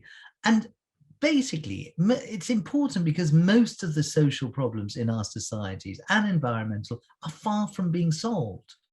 We're living with problems that have existed forever and they're not being solved, and new ones are always arising. So what do we do? What are the tools and the methods we can develop to address that? Also the financial scarcity, you know, we know that we're about to enter into a very difficult economic kind of recession. Money is so limited, it has been so limited for a long time, and yet demand, something like in the health sector, mental health sector, housing, education, social justice, all those areas, the demand is increasing all the time. How do you create solutions? How do you create kind of strategies for addressing that?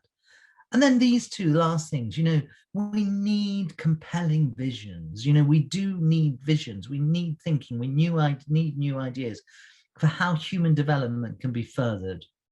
you know, and how we can manifest, you know, the greatness, the kind of ingenuity of people, of individuals, of communities, of neighborhoods, and how we can really tap into those energies and that creativity, and create real new models, new business models, new service models, and things that can really bring about action, and that actually ultimately, you know, we've tried the old economic way of doing things.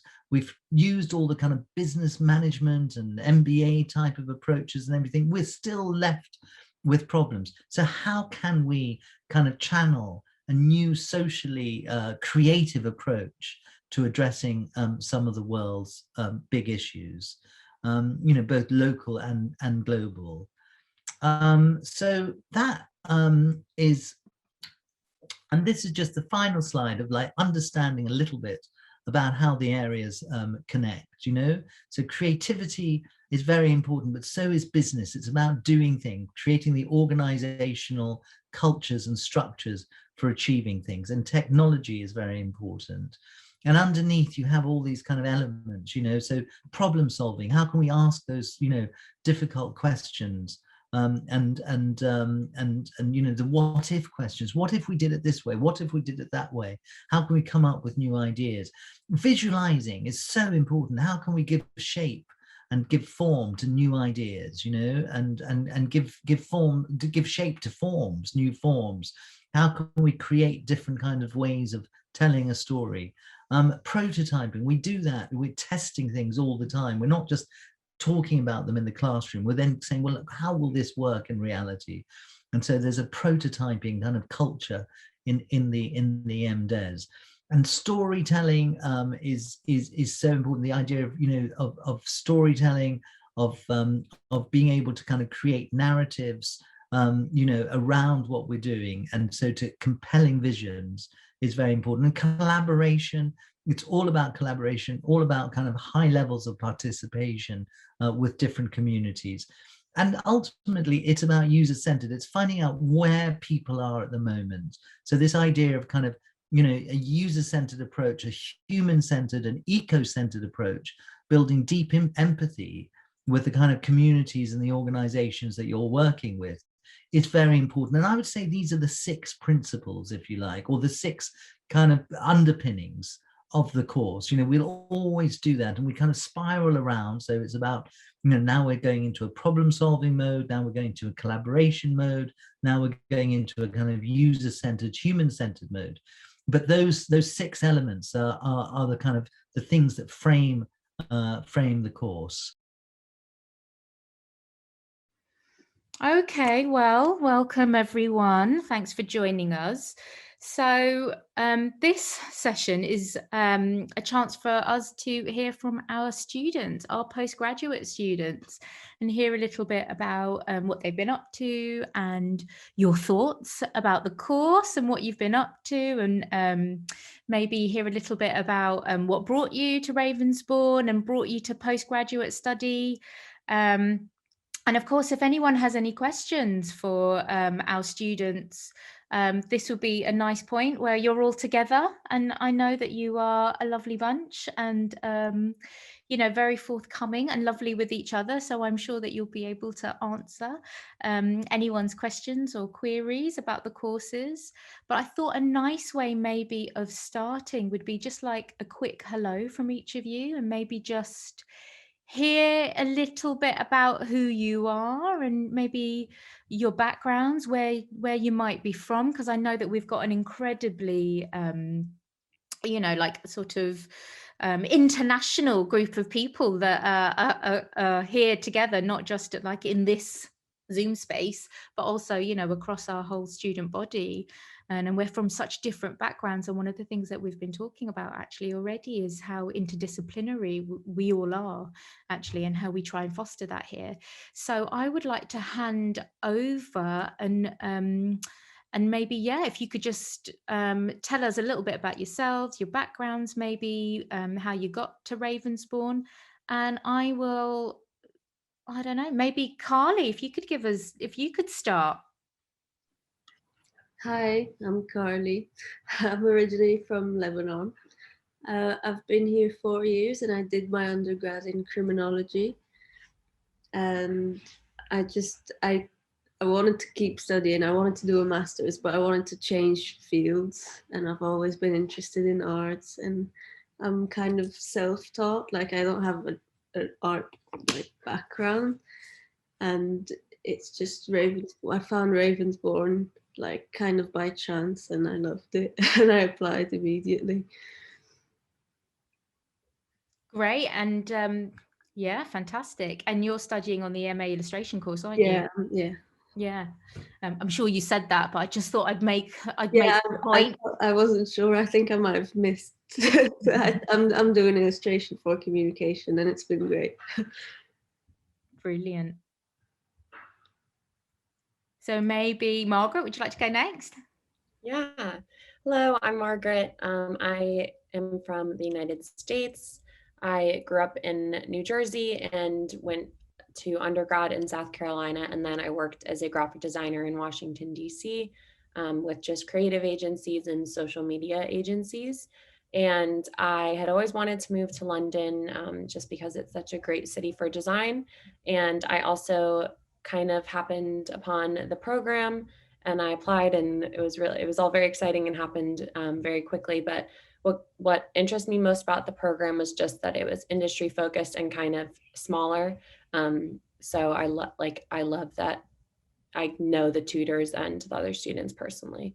So yeah, I'm really, really happy that I came here. Oh, that's great. Maybe Sukanya? Hi everyone, I'm Sukanya Bhattacharya. I'm from India, and I'm the course representative of postgraduate studies. And also I represent the international community at Ravensbourne Student Union. I'm studying full-time in fashion design, innovation and management. And before this, I have done BSc in fashion designing from India. I have worked with a couple of designers, styled in Bollywood, and showcased my collection in New York Fashion Week before coming to Ravensbourne. And I think one thing which drawn me towards this course was the module. I really liked how nicely it was curated, and I think I really wanted to do that.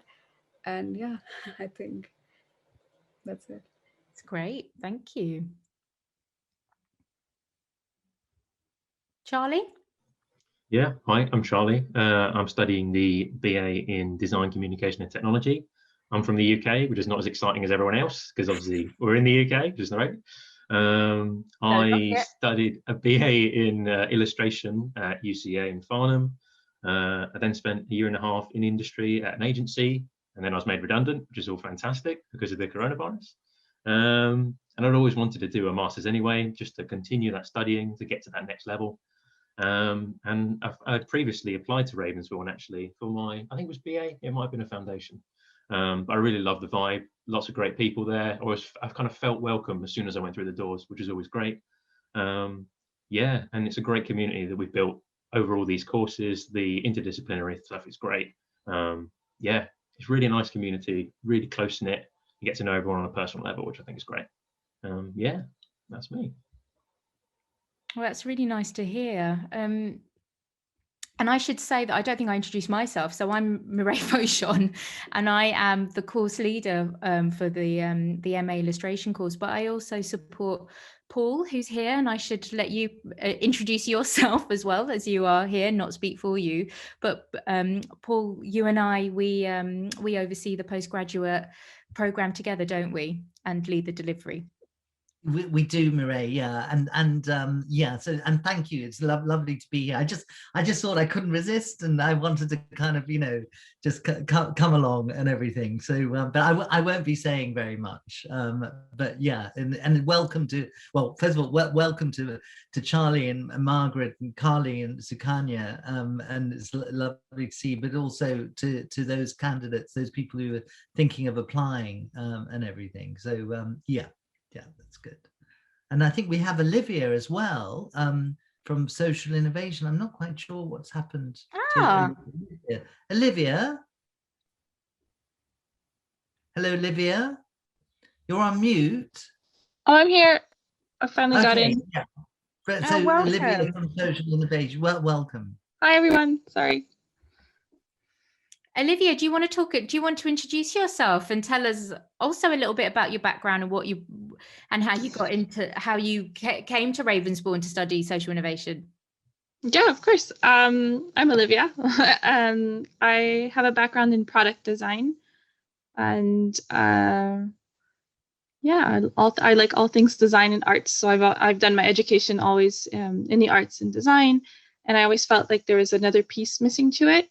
Hence why I started my master's to see, understand more globally how things work and how we can really create change and impact through the work we do. And so that's how I kind of ended up at Ravensbourne. I literally typed in like leadership masters and fell on the the program, and that's how I ended up here. And yeah, I hope to create change in the world with the work we do. So. I mean, that's I feel like that's brilliant, and it is such that's the most like powerful sentiment, I think, is the change that we can try or want to affect, with our work, and the emphasis on kind of socially responsive practice and social innovation, but socially responsive practice just generally, throughout the MAs and the postgraduate program, the MDes courses is really, it's a strong tenet, and I think. Already just hearing about your backgrounds and how diverse they are, and how global a community we are on the postgraduate program, I thought it'd be really interesting to hear from you what you felt maybe the benefits or the interesting points of working within this kind of mixed discipline group might be. If any of you had any thoughts about or would like to share some of your insight into that aspect of the postgraduate program. Yeah, please do, Charlie, go for it. I think it's the different perspectives, seeing the different areas of design all come together. You hear things that you're just like, I never would have thought of that. And so when you're creating work surrounded by these kinds of people, you get so many different ideas to create work. And I think that's such an important thing, because when you get into the industry, that does happen. You meet people from everywhere. And so it's a great way to learn how to utilize those skills that you get from everyone else, kind of create your own kind of style based on everyone else's inputs. And I think it's really great to be immersed in that kind of environment to see everyone's perspectives. Brilliant, thank you. Oh, can I go next? I think. Yeah, please do. I think I wanted to add upon the fact that how much it has helped me to become limitless in order to in my creative process, because I've learned so much from everyone in this course. And like, I'm doing fashion. I haven't thought about graphics so much until I met people from graphic design and I started working with them, and maybe I've started picking up on their amazing skills they have. So I think that's one thing which I've leveraged on from this course. It's fantastic. I don't know. Yeah, please, Margaret. Well, for me, I think like one of the best things is just that even within design or within fashion, like we all are studying different things within that. So you never feel any competition. Like everyone is always uplifting one another. And I feel like I'm always just like wanting to learn from other people. And then what we've also been focusing on a lot with the different disciplines is kind of borrowing methods from each of them, which has been really interesting for my research projects. Just kind of diving into research and methods that I wouldn't have used if I wasn't in class surrounded by other disciplines.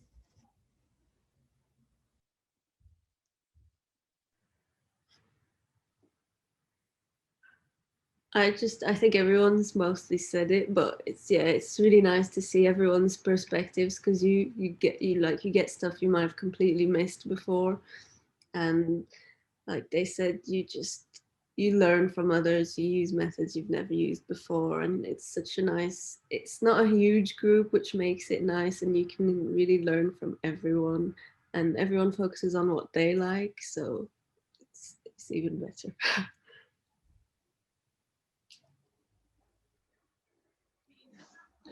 I don't know, Olivia, if you had anything that you wanted to add to that. No pressure, just handing it over. I just agree with everyone, really. But I think when we talk about when you know, we're all very different. We all bring our own set of tools to the table. And I think one of the most interesting things is when you learn from others, but in a surprising way. I think that's not everyone's agreeing and you're like, oh, this is great. You're learning from others because they disagree with you. And I think that's where you learn the most. And really having those conversations that you didn't think you would have. And I think that's where I find that at the end of the day, I'm like, oh yeah, I was thinking, you know, you kind of go home and you're like thinking, you're still thinking about those conversations. And that's, I think, very powerful that you wouldn't have in an MA where there's like, I don't know, 60 people in a class and you're just listening to the one person talk. You know, there's multiple opinions. And that's really nice. So yeah. I think it's really, actually, it's wonderful to hear you all talk because it's really insightful as to how a kind of mixed discipline cohort can operate. Because I think, you know, one of the things that I know we've said before in maybe some of the other taster sessions, maybe some of you were there or not there, but, you know, it's very much that you have your own disciplinary kind of a specialism, right? So you will be studying on your course, but it's the other component here where you have this opportunity for this cross-fertilization to learn and borrow and discuss and share your ideas with everyone, and what that can contribute to a practice. Charlie, as you have so eloquently said, that it is a real it is a mirroring, it is an actuality within industry. And I think in some ways it seems bizarre that we would kind of pigeonhole ourselves within education when actually we, you know, within the real world, we occupy a multitude of roles, not just professionally, but within our lives. And actually everything that we are informs, you know, what we do. And Kelly, I've just seen your questions in the chat, and we will absolutely be, we can answer these. And maybe Paul, maybe to a little bit later on that you could talk about the new grad building and talk about that a second. But Kelly, we will absolutely come back to this. And please do, if anybody else has any questions, just pop them in the chat, and then we can talk, we can answer your questions. I thought it'd be really nice, maybe following on from, you know, your experiences of studying within a mixed discipline cohort. I just thought it might be nice just to make it a little bit tangible for everyone. If you could like maybe share a moment or an insight that perhaps you might not have gained if you had been, you know, not had that exposure to each other, or just, you know, a little anecdote about a really informative moment. I think it would be nice to share with everybody. Yeah, I can definitely chat about something. I am doing kind of a research project that when I went into it, I wanted to just do it in what I was comfortable with, like branding and logo and colors and stuff. And then we always spend time chatting with everyone else in our cohort and kind of discussing our projects. And so one of our friends is really good at collage, and he had mentioned that I should use collage, and it was nothing I'd ever thought of. I'd never done it before in design, but it worked really well with my project. And so now I'm using that, and there's a couple people in our program that are great at collage, and so I've been able to send them like my project along the way. They've been able to give me their advice. So I'm learning about something that I didn't expect to learn about, and even though it is within design, it wasn't one of the things that I was focused in going into it. And so I think that's just like a perfect example of when you have like so many like people who are in very like specific things within design, you might like get to experience something that you didn't think that you would, or learn about something that you didn't think that you would. Fantastic. Yeah, I think, you know, the peer interaction is really powerful, I think, amongst our group. And I think, you know, of course, there's always, you know, you have access to all of us and, you know, an extended kind of staff team, but really it's, you know, acknowledging, you know, yourselves and like sharing and what you contribute to each other and us as actually, you know, I do think when you study at kind of postgraduate level that we are, you know, we are all peers. And I think the way that we think and practice together is is very much equal. You know, I feel like there is a kind of standard of sort of professionalism amongst us. And I think everyone is facilitated to recognize their own expertise and also to recognize the value of their own experience, and the feedback that we can give to each other is really, really important. I don't know if anyone had any other kind of interesting or valuable insights or experiences or moments that they'd like to share. I think I would like to add upon on the fact that how much I enjoyed the mentoring units which we had. And I feel that when I came onto this course, I thought that I would be just studying about fashion and how to grow my career in fashion.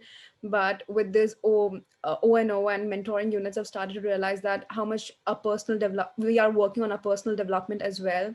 And like, I've never met anybody, I've hardly met few people from my course, and with that thinking environment practice, we got to know so many people within our community. And then all those practices where we were talking about what we like about each other, and I think that uplifted us a lot better.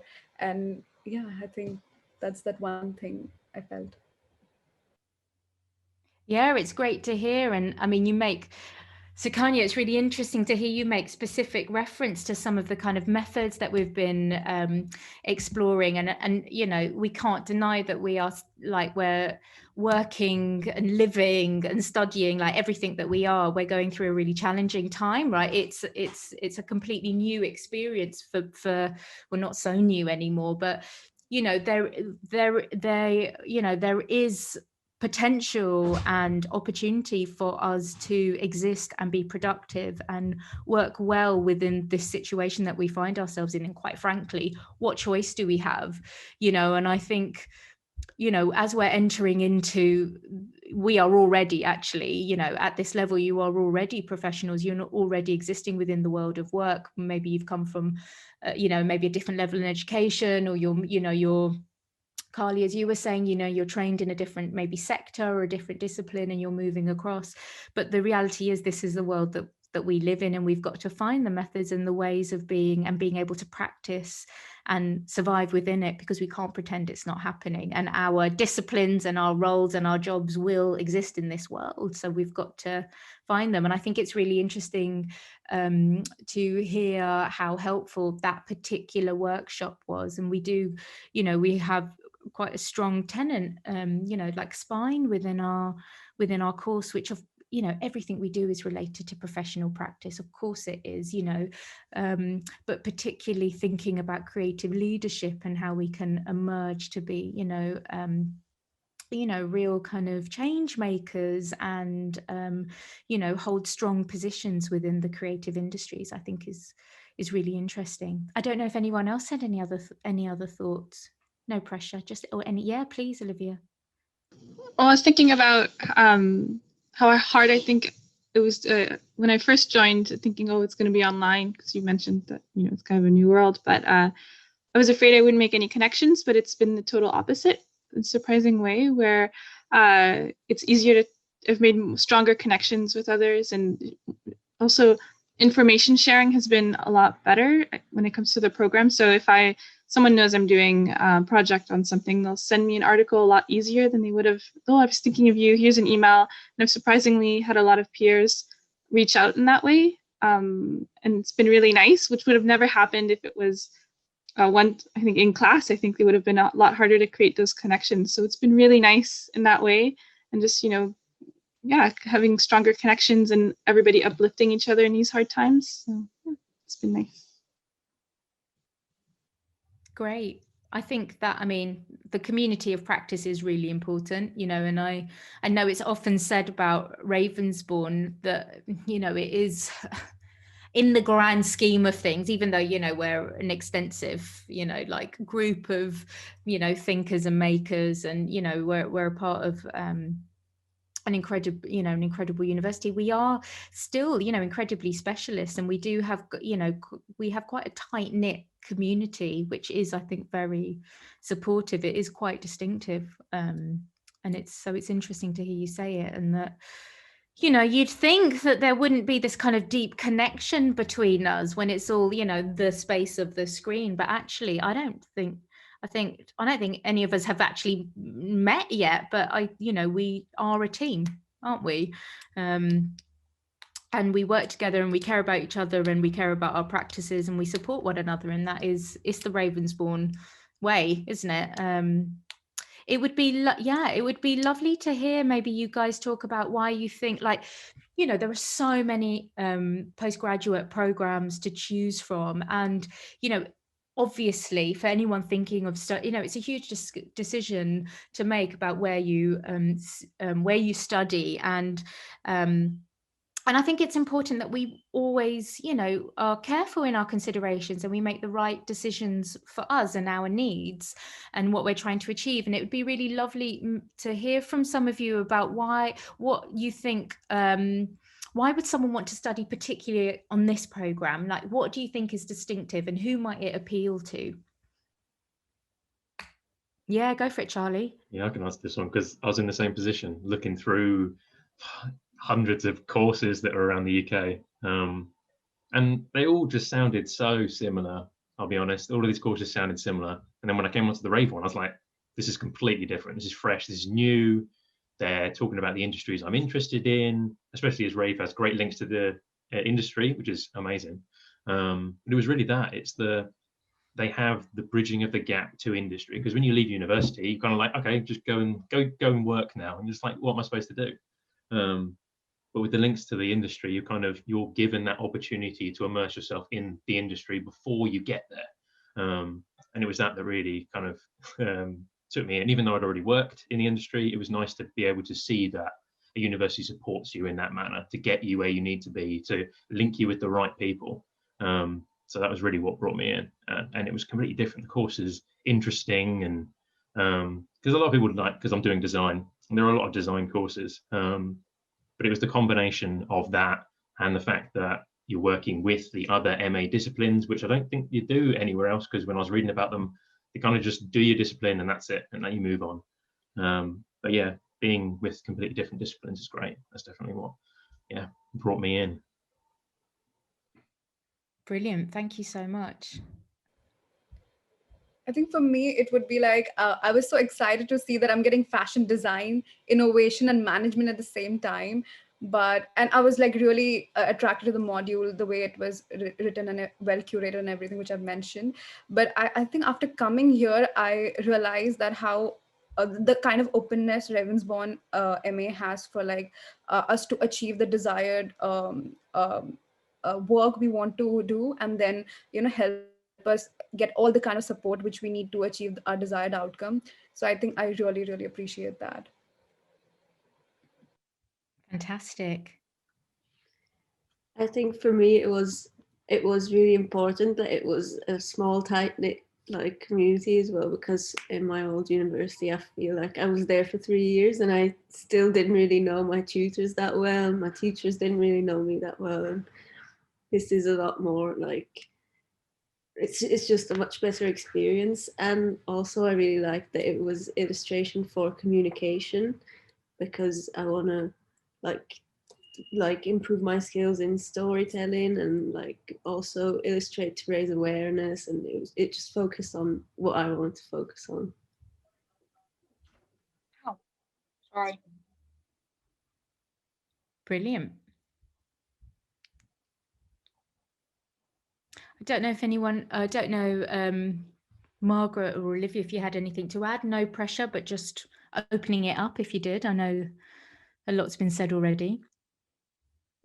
Yeah, definitely just agree with all of the above, especially just that it does feel the program feels very intimate. Like I feel like our tutors know us as individuals and what our individual goals are. And then I also just feel like that at Ravensbourne, compared to other programs, like you really define your creative process, which has been really exciting for me. But yeah, I just agree with everything that everyone else said. Yeah, I find that you really focus on what you're interested in, and you're really being supported by everyone around you, tutors and students as well.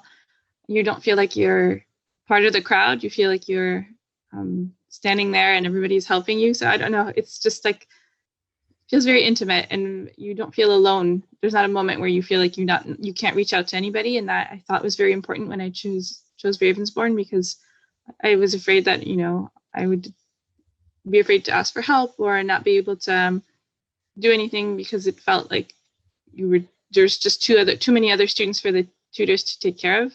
But actually, it's been really nice and very intimate and very nice. Yeah, it's just been a really good experience. Feel supported in that way, and so yeah, definitely choose it again.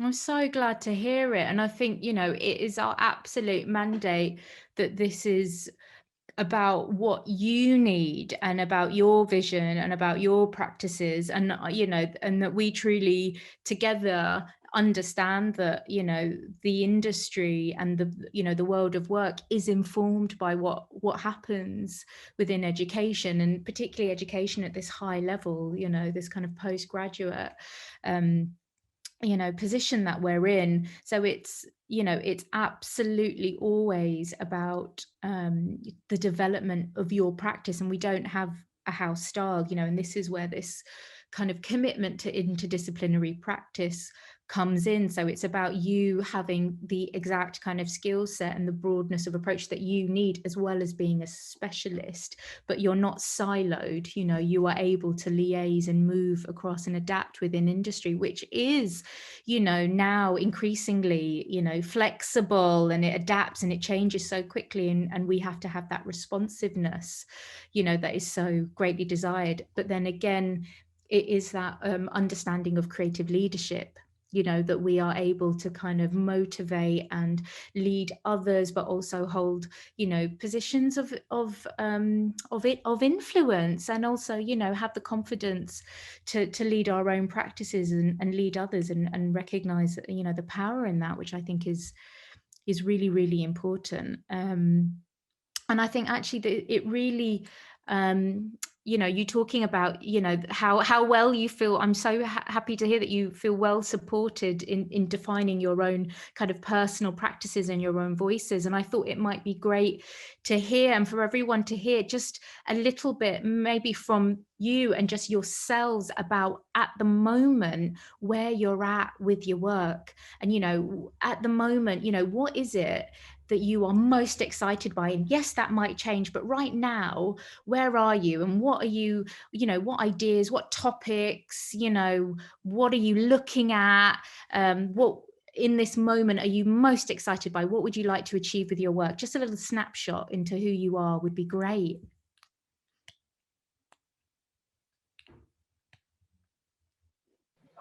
I think so. We are working on a podcast, which so we have like 3 projects, and I think all the 3 projects are so well aligned with what I want to achieve. So, like the first one which we have is the podcast, which we are doing as a part of a mentoring group, and like a few of us has collaborated, and I think it's going. Tomorrow is our first episode. We are shooting for our first episode, and I'm excited about that. Second would be my fashion project, and I'm doing a case study on a designer. So I think it's very well aligned with what I want to do, because I would get to know what her business looks like and what I would want to do when I come out with my own. I think that. And then the third one would be I'm working virtual reality in fashion. And when I spoke to you guys, and you guys said that how well equipped we are in our Ravensbourne with all these fashion technology and everything, I think I'm really looking forward to work on that. Fantastic, great. Yeah, I'm also part of the podcast group, so that's been so much fun, and hopefully we'll get to talk to a lot of really interesting people in the industry. And then for my second project, I am studying the soul of a place, and I'm using design to get that across, using, as I mentioned, collage and photography and type and stuff to really explain the soul of a place and the spirit that places can have. And then we're kind of in the middle of, I guess, honing in on what our third project is. So that's still kind of up in the air for some of us. I'm thinking of, and we really got to just make it what our dream project would be. So I love like floristry and color theory within floristry. So I might focus on that. I'm interested in maybe making like a coffee table book or some sort of publication. So it's really great because some of our projects are directed, like in our cohort right now, our project is a bit more directed, and then in our in the O&O, we got to kind of have our own dream project, and I feel like I'm just getting a little bit of everything. So it's all very exciting. That's great. And it might be helpful for everyone to know that the O&O that we keep referring to is the outcome and outputs unit. So it's just one of our units that runs across the whole of the postgraduate program. So the 3 terms, and it's that project, Margaret, that you were describing, right? Where it's like you develop your dream practice, your dream project, and you actualize it and you put it out into the world. And it's the thing that kind of describes the practitioner that you are, you know, and projects that outwards. Yeah, Charlie, maybe tell us, what are you most excited about at the moment? So I'm part of the podcast group as well, which is great.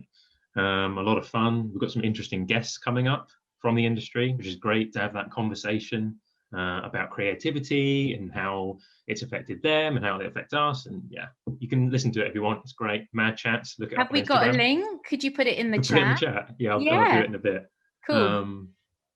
Yeah, for my discipline, I'm doing a project on the links between visual and audible, how it creates emotions, how it makes us feel. Which I've done. So it's rock and roll from the 60s and 70s in animated posters, and you're led on this tour, which talks about Soho, the clubs that people went to, how they were influenced, and how the kind of vibe was at the time. For the outputs and outcomes, I'm thinking of doing it on blood and criminology, which is great, Carly. Criminology, nice one. Looking at how crime is linked to methodology in theatre. So how it's all planned out and why we love true crime and stuff, because I'm a big fan, Mindhunter, things like that. That's kind of what I'm enjoying at the moment. But yeah, lots of interesting stuff going on. Brilliant. And I'm excited to hear that I think someone from our podcast team has already said that the first podcast is soon to be recorded, so there'll be something we can listen to soon. Carly, I don't know if you wanted to talk about maybe just even briefly, just where you're at the moment, or maybe some of the things you're looking at. Yeah, for the outcomes and outputs, I was looking at the swinging 60s and how it just revolutionized the world. And a big part of it is also the music and rock and roll, and also activism in the 60s and a bit of politics. And I'm also working on another project that's kind of about rebirth and queer culture in the Middle East, and in like a culture of political unrest, and how it's always about resilience. And yeah, and I'm really excited about that. And we're all kind of, for the mentoring project, I'm working with my illustration group, and we're all kind of supporting each other and teaching each other and learning from each other. And yeah, I kind of joined a bit late, but it's really nice that we're all kind of on our own rhythm, and it's still like no pressure. We're all doing like good. You are indeed. I can vouch for that from my privileged position. Well done, guys. And Olivia, tell us about yourself a little bit. Yeah, I don't have as much going on, but I'm so excited to be here. So I'm on part-time, so I only do the social innovation right now. And we're doing a research dissertation, question, sorry. And I'm really excited because I got to choose the topic and the question and really figure out what I wanted to learn about the subject I've chosen, which is technology and education, and how it's kind of shifting as even with COVID, as everything's happening. So really digging into that research and seeing how it's evolving and what kind of possibilities and solutions we can come out of that. So yeah, I'm just excited to dive into what I like. And it's really fascinating to see that, there's 6 others in my cohort. And so it's great to see as well their subjects and what they're excited to learn about, and that they've all chosen subjects that they're also interested in. So yeah, good stuff. It's great, brilliant. I mean, I don't know if I mean, Kelly, you've put a couple of questions up already, so we could have a little chat about those things that you've asked about. But I don't know if anybody else has any other questions to ask our student body while we have them rounded up. Good question. So is it Chantal? How does the interdisciplinary nature between the courses actually happen? So do students from different disciplines attend the same module together? Question mark. Guys, do you feel comfortable to answer that? Yep.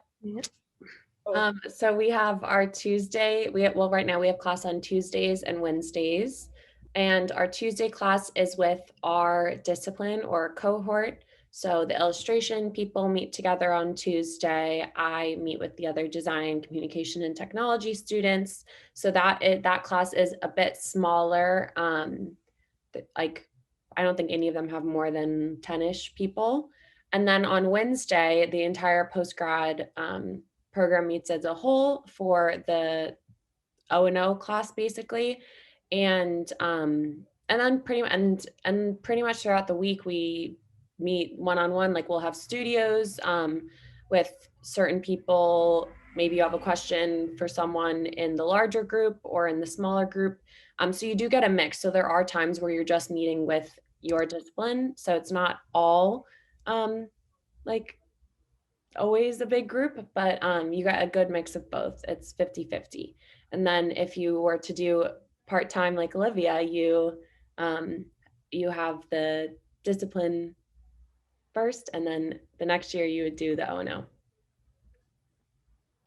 Great. I just want to add, it's really nice because I've been able to participate on the Wednesday class as well when I'm free, and so I still feel included, even though I just do the Tuesday class with my section. So it's been really nice that way to be able to, there was a specific, like the thinking environment workshop that was 2 days, and I was able to join that, and I was really thankful to participate and feel included as well. The links are always sent to me to be able to join, so the door is always open, and it's really nice.